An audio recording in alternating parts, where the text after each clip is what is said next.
I'm on week 3 of my 30-day sphere challenge, drawing one sphere a day to slow down, experiment, and let go.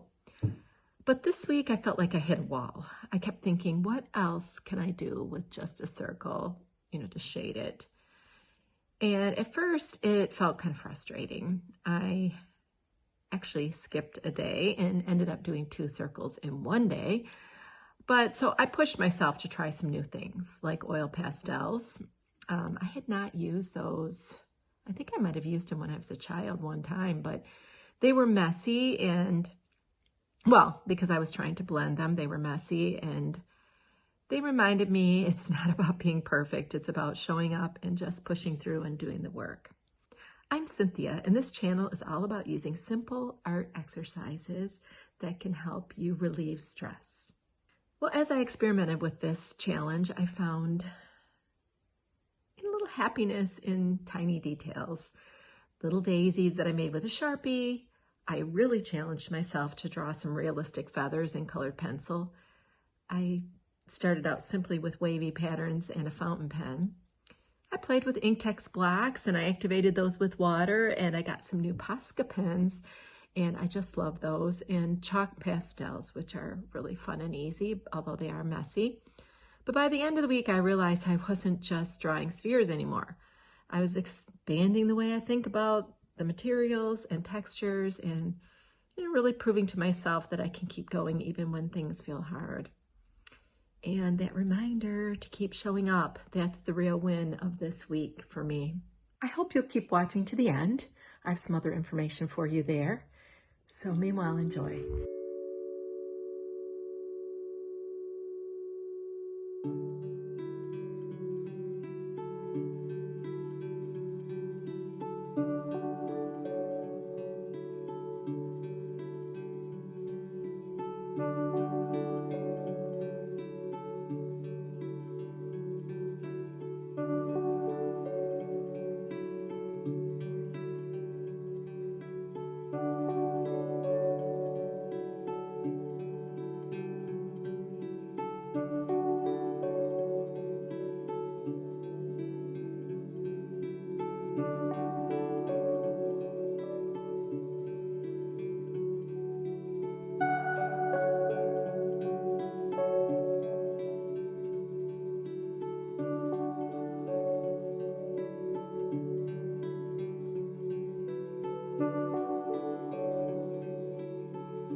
if you'd like to try this kind of practice yourself, I created a set of free mandalas you can download and trace as a calming art exercise.